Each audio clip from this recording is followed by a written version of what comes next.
Mike Triggerson. I'm out of London, London, Ontario. Here's my Pit Special S2A. It's a 200 horsepower biplane, purpose built for competition aerobatics and purpose built for high performance aerobatics in general. We're here at Olean, New York for one of the IAC, that's the International Aerobatic Club competitions. This one was going to be flying in the intermediate category. Some of the other categories are sportsman, which is the category that most people start in, and then it goes up to intermediate, and then we have advanced, and then we have the unlimited category. So this airplane here, it's a Pit Special S2A. In terms of performance, it's about a mid-level performing biplane and a mid-level performing aerobatic mount. It's great for learning on.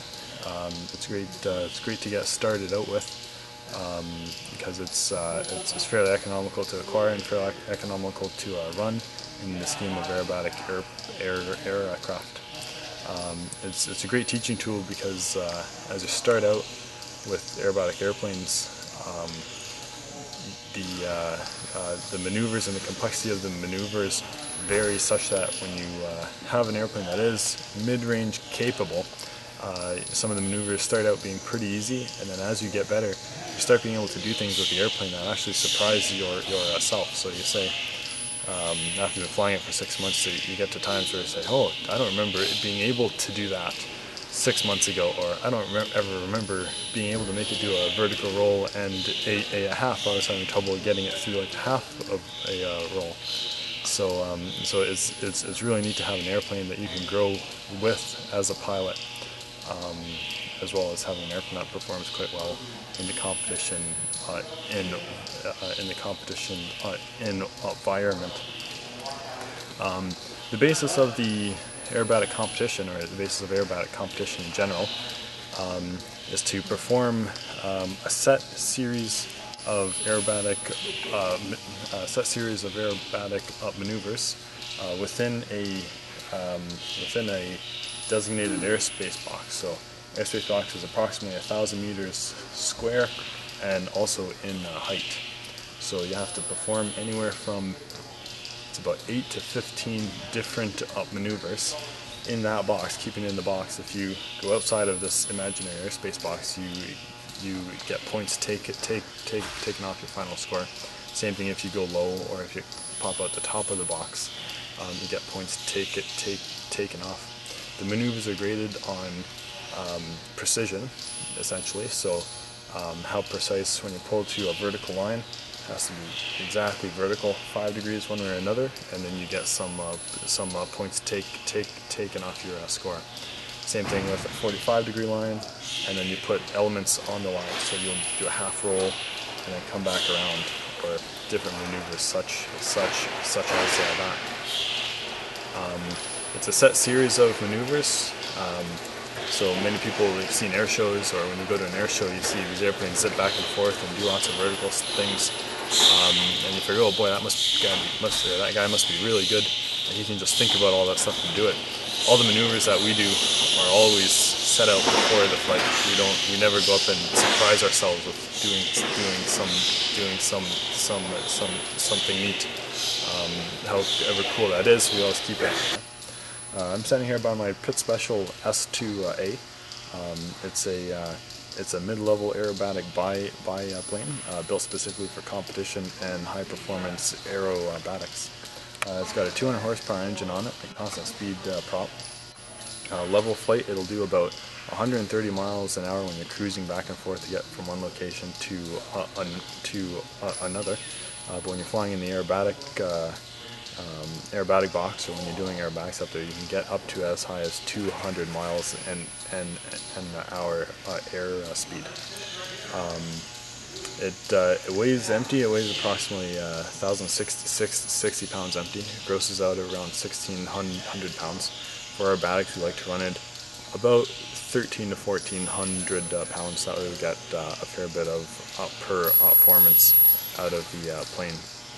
roll rate, it rolls at about 220 degrees AU, 220 degrees AU a second. So it'll get you from right side up, rolled completely around to back right side up, in about a second and a third, about.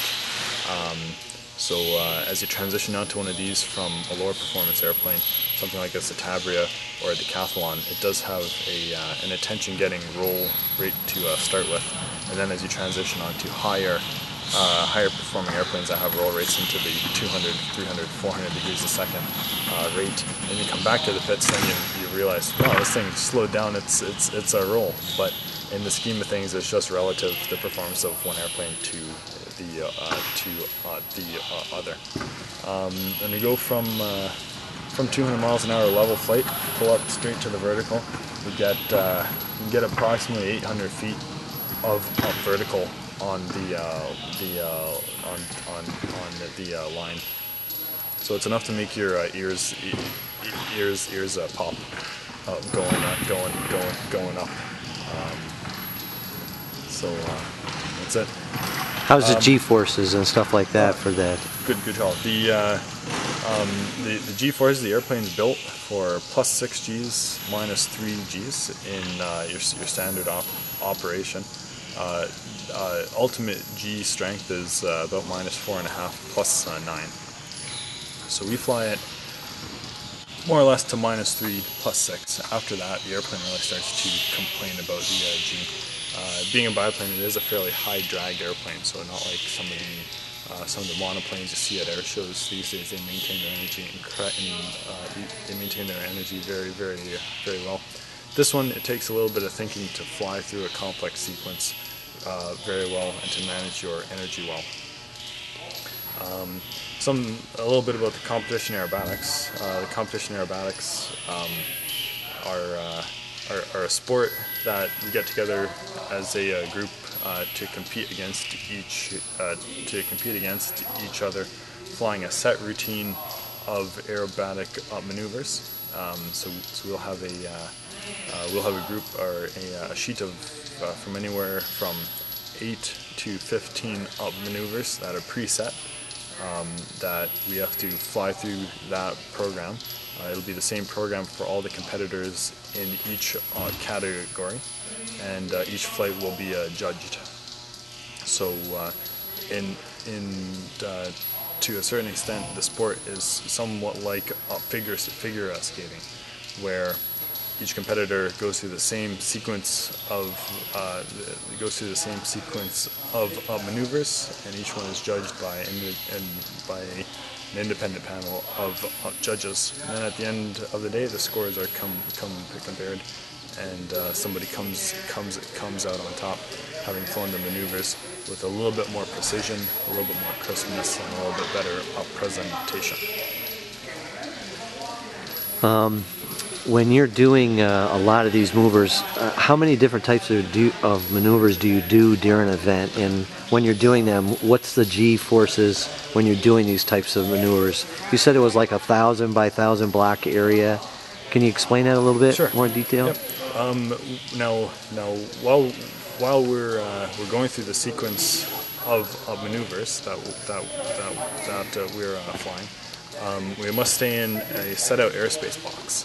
So this airspace box that we have is 1,000 meters wide by 1,000 meters deep by 1,000 tall. Somewhat like a figure skating rink where you need to stay in a confined area. Part of the competition is to perform all these maneuvers inside this box. Adds a bit of a challenge because we're always dealing with the wind. Sometimes there's a wind coming on the x-axis of the box, kind of trying to blow us out one side or the other. But there could be also an x-axis cross box, so tries to blow you towards the judges or away from the judge line. So you need to deal with that so you can keep your presentation in the center of the box where it's going to present well to the judging line. All the maneuvers that we do, they're all based around lines, looping maneuvers, and rolling maneuvers. We also have spins in, which are kind of a maneuver of their own, but they're kind of the odd duck of what we do. All the other maneuvers are combinations of lines, so say we have a shark tooth where we have a horizontal line first, pull up to a vertical line, pull around to a 45 line coming down. We'll put a roll on the line, maybe a couple rolls on the line depending on what category, and then pull out to a horizontal line again. The judging comes in on, is your vertical line perfect, and is your 45-degree line coming back down a perfect 45, not a 47 or not a 52 going the opposite way. And in that you also have to deal with the wind. So it's all it's a very multifaceted thought approach coming into making the presentation look good. The G-forces we see when we do a looping maneuver, some of the maneuvers will just be a plain vanilla loop where you just change 360 degrees of pitch heading. So pull straight up, come around the top, come back down, and finish on the same heading that we started on. Do a loop like that, that'll be about a 4G pull. So your head normally weighs about 25 pounds. When you're doing that, your head weighs 100 pounds. So you gotta keep your neck straight and keep everything in the line. When you're pulling up to a vertical, you can get up to a 6 or 7G pull in this airplane specifically. Some of the higher performance airplanes, you can get up to a 10G pull. So if you think your head weighs 25 pounds on the ground, it now weighs 250 pounds. So that brings in another aspect of the aerobatic competition. Same thing with the air shows that a lot of folks on the ground watching don't realize right away. Even some of the fellas getting into the aerobatic side of things don't realize right away, but how athletic the activity actually is. The fellas come down from flying a 15 up maneuver series, and you're just drenched with sweat, and you're tired, and you're sore, and that's because you've been working. You're pushing your body as hard as it goes for 5 minutes up there. It's like sprinting across the football field back and forth just for 5 minutes straight. So it's really impressive to see some of these guys with the air shows. They put on a 15-minute show of high performance aerobatics. When they do that, you can tell they're just in incredible physical shape. Now we've got here, this is the Pit Special S2A. It's got a 200 horsepower engine up front here. It's got a constant speed prop. Produces 200 horsepower, gets us going straight and level, about 130 miles an hour. Looking back, you can see we've got the landing gear. It's a tailwheel aircraft, so it's got a little wheel in the back. They're very unstable on landing. So lots of fellas, if you think about getting into something like this, you definitely want to have a lot of proper training and a lot of type-specific training on the aircraft, because they are pretty tricky to handle. Once you get the hang of them, they're a great airplane. They're fantastic. The capability of it is just incredible when it comes to normal flying. So here we've got, it's a biplane, so we've got the 2 wings. We've got the top wing, the bottom wing. This tube here, this measures the airspeed of the plane. So this ties into a gauge in the cockpit there. We've got these support wires on the wings, top and bottom. We come around the side here. We've got the control surfaces. We've got ailerons, top and bottom, back and forth. We've got top and bottom for increased roll rate. That's what gets us going around at about 120 degrees a second. This little star-looking device, this helps us as we're flying. It helps us determine, get those angles, so get our 45 set right, get our vertical set right. We can look outside and line up this bar with the horizon on the vertical line, and then as you roll, or if you put any elements on the line, it helps you keep fairly oriented and keep the wings level for a little bit higher score. We'll take a jump inside the cockpit here in just a minute, but first we'll come back to the tail. We've got all the tail feathers back here, again support wires. We've got a fair amount of throw and a fair amount of elevator surface on the elevator and rudder here.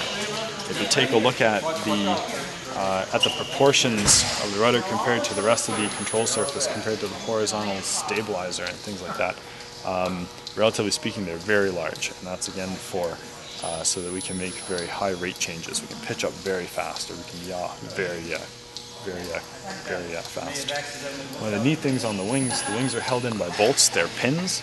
And for the engineers out there, the main wing bolt is it's a 5/16 inch bolt that's in shear.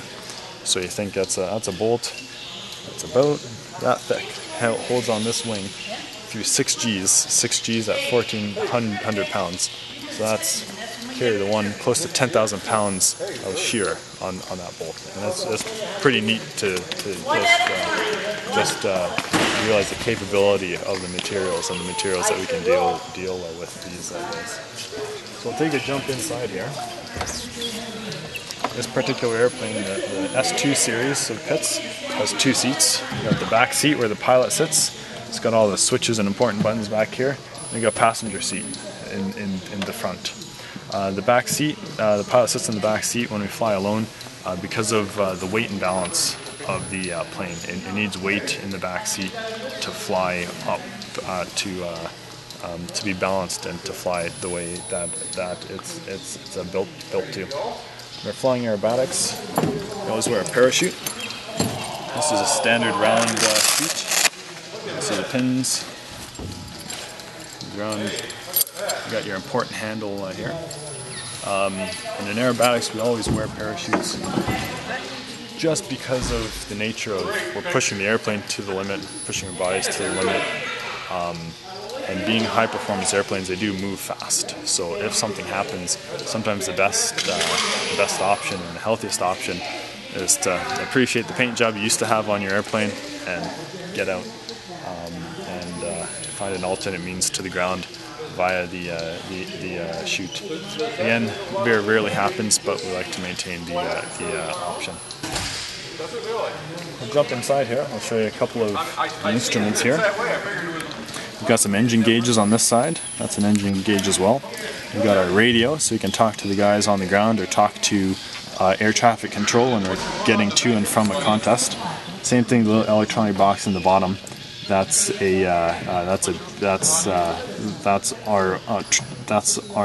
transponder, so that when we're talking to air traffic control, they can see where we are. Center stick in the middle here. This is what we use for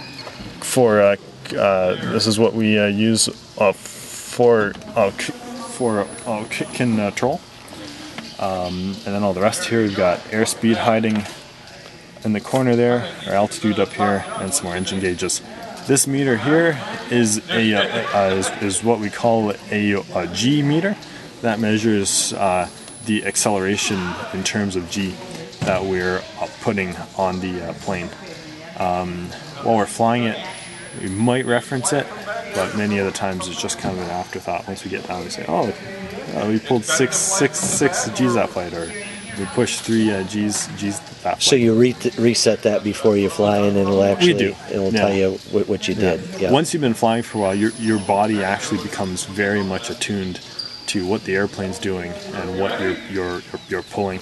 And as a pilot, you become very in tune with what the airplane is capable of doing in terms of stick forces and just the feedback that you're getting from the plane. So you got some guys who are really good.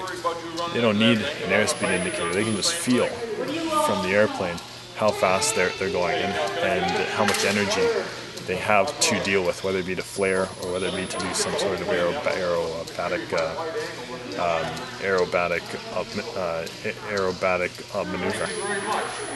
So, and aside from that, we've got a 7-point harness on the inside.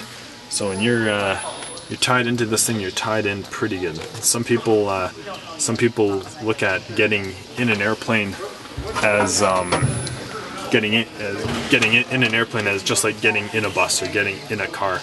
With these airplanes, it's kind of neat because it's more like you tie the airplane to yourself, and it becomes an extension of your own body. And when you're flying, that's almost what it feels like.